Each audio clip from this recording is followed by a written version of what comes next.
Hello friends, कैसे हो? Welcome back to my YouTube channel and Set Fusion. We are back again with another video of photography tips, tutorials, learning, जो भी आप बुलाना चाहें.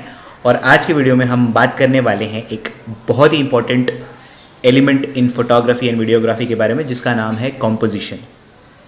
Yes, तो कॉम्पोजिशन नाम सुनने में और सीखने में जितना ही ईजी लगता है, प्रैक्टिस करने में ये उतना ही ज़्यादा डिफ़िकल्ट होता है. Because it does not involve only one thing which is framing, but also visualisation, thinking and planning. तो आइए आज हम हमारा वीडियो शुरू करते हैं कॉम्पोजिशन के बारे में. तो सबसे पहले हम आंसर करना चाहेंगे क्वेश्चन का, व्हाट इज़ एक्चुअली कॉम्पोजिशन या how do we define composition.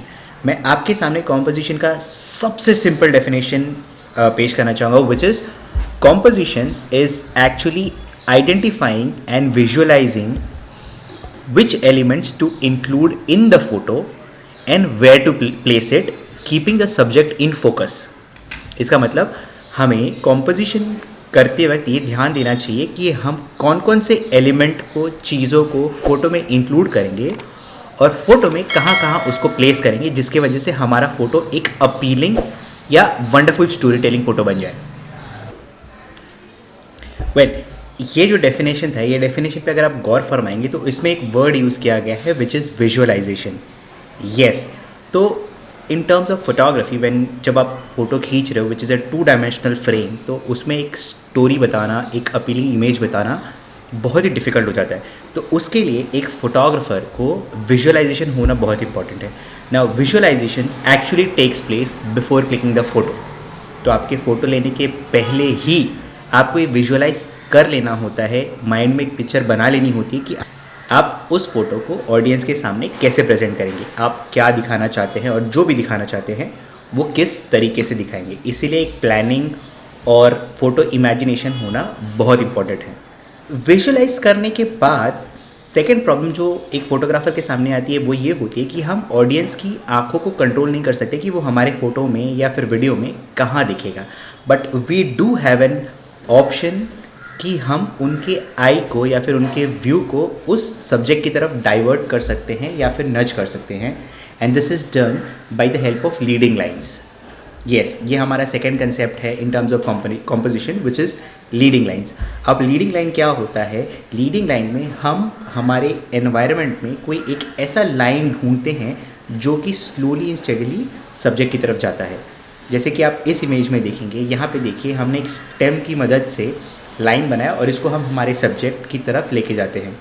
वैसे ही in terms of event photography, food photography, wedding photography या जो टाइप की भी आप फोटोग्राफी कर रहे हो, try to search some line in your photo which will take the viewers eye to the subject.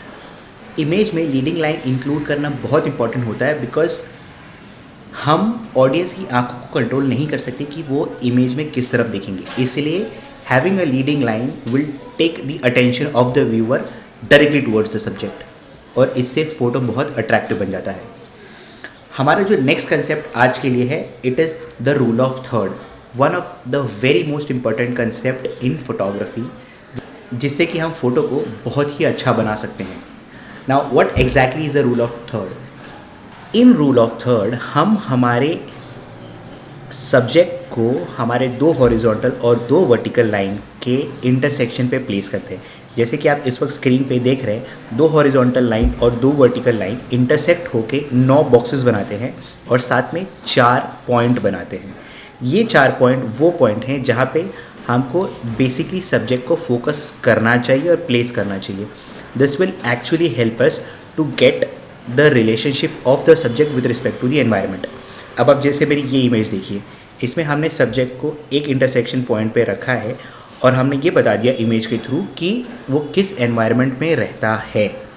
Yes, similarly अगर आप फूड फोटोग्राफी कर रहे हो या फिर इवेंट फोटोग्राफी कर रहे हो या फिर आप किसी भी चीज़ का पोर्ट्रेट शूट कर रहे हो, आप ट्राई करिए कि रूल ऑफ थर्ड के मेथड से आप सब्जेक्ट को उसी इंटरसेक्शन पॉइंट पे रखें, so that you get a very wonderful image और आपके फ़ोटो में एक नेगेटिव स्पेस क्रिएट हो जाए, जिसकी वजह से फ़ोटो बहुत ही अच्छा लगेगा.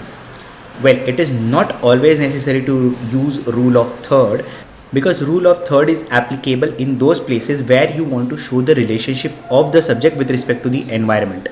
बट कभी कभी क्या होता है, जैसे कि हम पोर्ट्रेट फोटोग्राफी करते हैं या फिर कोई सिमेट्रिकल फोटोग्राफी करते हैं जिसमें हमें सब्जेक्ट को पर्पसली सेंटर में रखना पड़ता है।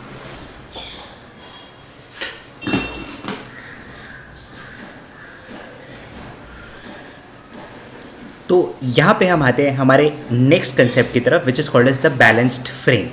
अब बैलेंस फ्रेम क्या होता है? बैलेंस फ्रेम, इमेजिन करिए आपका फोटो एक रेक्टेंगल बॉक्स है और उसके ठीक सेंटर पॉइंट पे एक फलक्रम रख दिया जाए तो फोटो किसी एक तरफ टिल्ट नहीं होगा। इसका मतलब ये कि आप जो भी चीज़ें इमेजिन कर रहे हैं फ़ोटो में डालने के लिए, it is well distributed on both the side of the photo. या फिर अगर आप कोई फ़ोटो खींच रहे हैं तो फोटो को सिमेट्रिकली खींचेगा। जैसे कि आप ये फ़ोटो एक देख सकते हैं, ये मेरे फ्रेंड मानव ने खींची है। It is very well symmetrical और दोनों साइड का फ्रेम इक्वली बैलेंस्ड है। तो अगर इसके नीचे अगर हम एक पिन रख दें या फलक्रम रख दें तो ये फ़ोटो दोनों भी तरफ नहीं गिरेगी, तो ये फ़ोटो किसी भी तरफ नहीं गिरेगी, बल्कि it will be properly balanced in the centre. This is called as balanced frame. अगर आपको कोई कंसेप्ट समझ में नहीं आया हो या फिर उसका इन डिटेल एक्सप्लेनेशन चाहिए तो प्लीज़ नीचे कमेंट करिए, I will make a video of it. That's all from today's video guys. अगर आपको ये वीडियो अच्छा लगा तो please hit the like button. अगर आप नए हो तो प्लीज़ सब्सक्राइब करिए। ये वीडियो को अपने दोस्तों के साथ भी शेयर करिए ताकि वो लोग देख सके और सीख सकें। And keep watching for more upcoming photography videos. Thank you.